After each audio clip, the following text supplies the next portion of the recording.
Hey there, guys, this is Jordan, and this podcast is going to cover The Walking Dead by Telltale.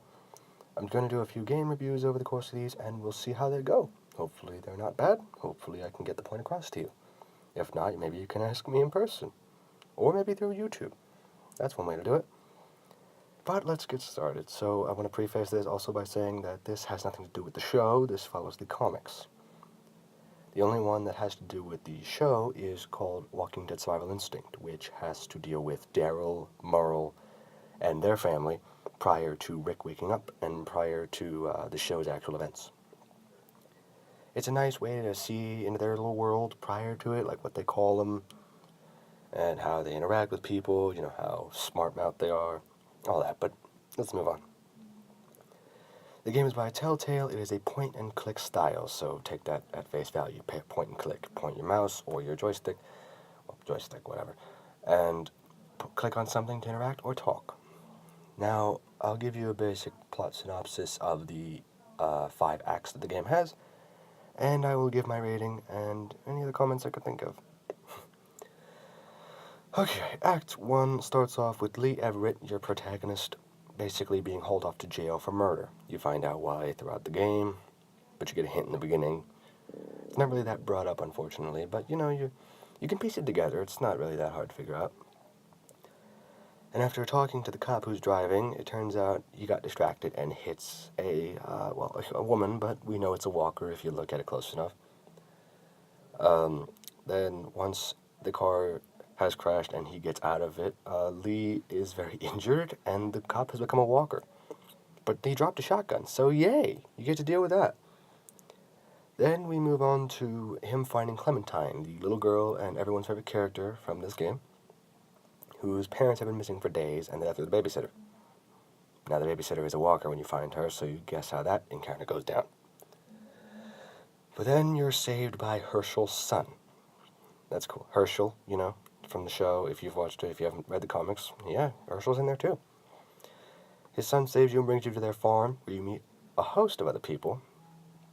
A wealth of other people.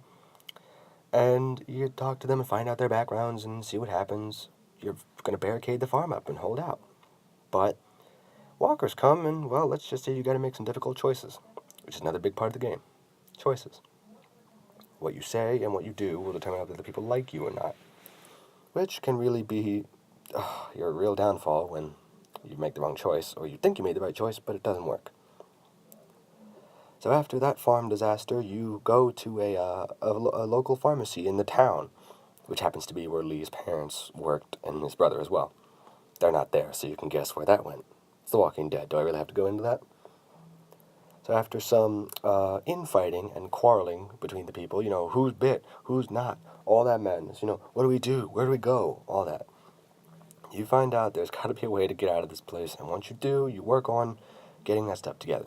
What you need to get out, what you need to get in the back room to help people, you need to get, it's a pharmacy, so someone needs medical supplies, right?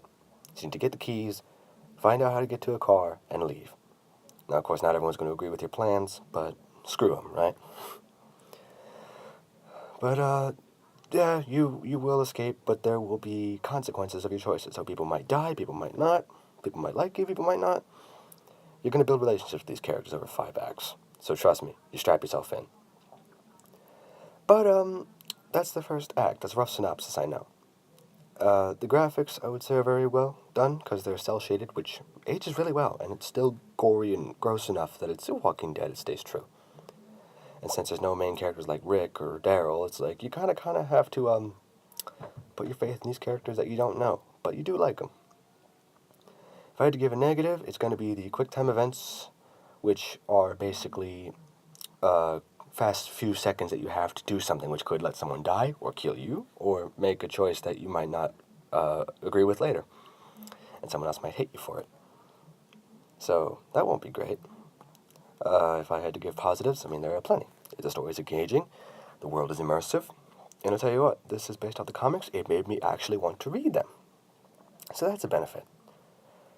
So, and the gameplay's pretty smooth. It's not actually jaggy. It's not slow frame rates or anything. It's really nice. It's a great story experience, and I do not regret buying it.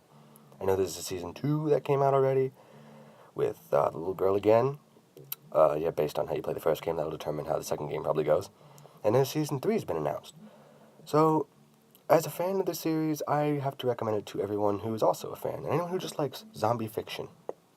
I'd probably give it a, you know what, screw it. I'd say 5 out of 5. It's super fun, super immersive, and I tell you what, I did it from start to finish. Because I could not put it down. I just had to keep going. So, I really am actually glad I got to talk about this game, because I know people that would enjoy it. Thanks, guys.